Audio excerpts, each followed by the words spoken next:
Modern network threats rely on a very specific tactical advantage: the ability to hide in plain sight.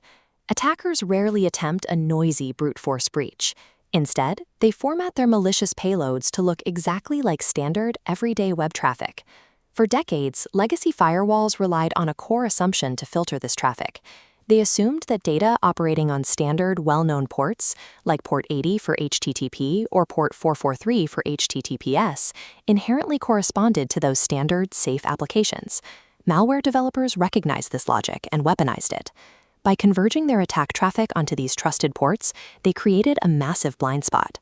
The firewall checks the port number, sees an approved transport layer, and lets the payload pass right through. This diagram illustrates the traditional firewall topology. Networks are divided into rigid physical areas: the public internet in the north, DMZ servers east and west, and internal users safely in the south. This physical separation creates a false sense of security.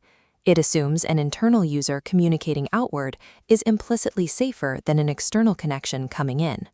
Because attackers bypass Layer 4 port rules so easily, relying on simple port checkers mapped to a physical perimeter guarantees network compromise. Firewalls must strip away these assumptions and execute deep application decoding to survive. Palo Alto Networks PCNSE discards physical topology.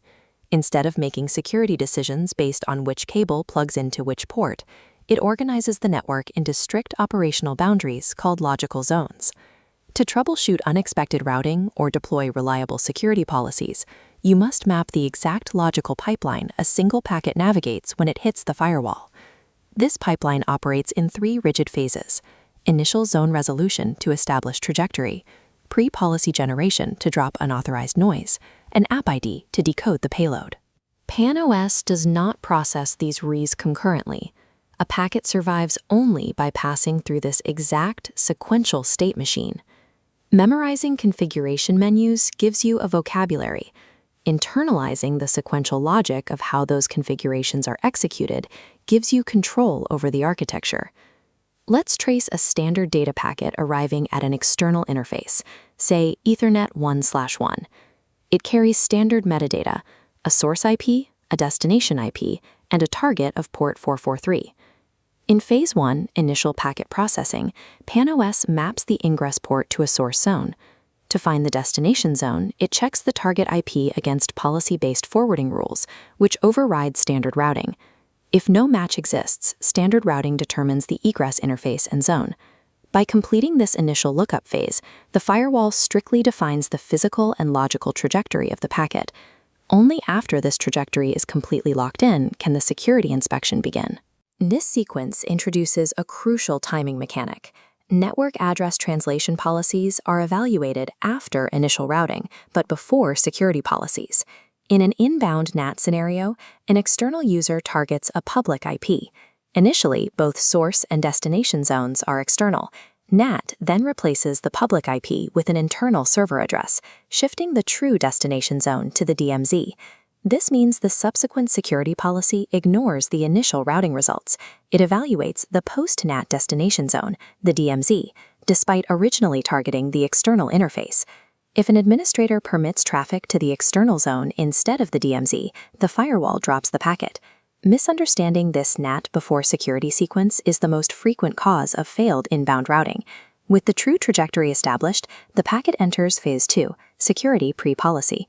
Here, the firewall compiles the packet's basic metadata to create a strict matching profile. Looking at the second row of the processing model, the firewall extracts the 6-tuple: source IP, destination IP, source port, destination port, protocol, and zone. At this exact stage, the app ID engine is completely inactive. This 6-tuple is checked against all administrator-defined security rules. However, PCNSE also evaluates this metadata against foundational implicit rules built directly into the operating system. This policy table shows built-in defaults in yellow. Row 4 dictates that intrazone packets are implicitly allowed, preserving local traffic. Conversely, row 5 is the interzone default. Traffic crossing into different zones is universally denied unless explicitly allowed. The pre-policy phase acts as a highly efficient preliminary shield. By dropping unauthorized network noise based on simple metadata, the firewall reserves its CPU power for Layer 7 analysis. If the 6-tuple allows the packet through, Phase 3 begins. PAN-OS discards port assumptions, handing the packet to the App ID engine to identify the true application. This flowchart maps the App ID loop. It starts by checking known signatures. Once identified, a secondary security check triggers. If it's SSH or TLS, it's decrypted and rechecked. If still unidentified, a deep decoder analyzes the payload for custom applications. This intense analysis operates under strict constraints to maintain network speed. App ID executes this decision tree within a maximum of 4 packets post-handshake, or 2,000 bytes. Through this recursive state machine, the firewall actively identifies the application's true intent, rendering the tactic of hiding malicious payloads on port 443 obsolete. The firewall logic operates in one direction. The routing phase locks in zones, pre-policy filters 6-tuple metadata, and App ID decodes the true payload. By the time a successful packet egresses, it carries accurate, verified tags mapping its source zone, post-NAT destination zone, and exact App ID. Because this pipeline is strictly sequential, the firewall ensures no packet escapes unclassified. The security posture is identical to the processing logic. For a network engineer, this mental model is the primary diagnostic tool. When policies fail or routing behaves unexpectedly, you diagnose the issue by tracing the packet step by step through this precise sequence.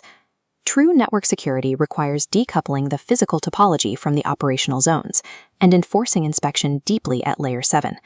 Configuring PAN-OS turns the administrator into a commander of state-aware logic, enforcing security across the entire pipeline, rather than at isolated ports.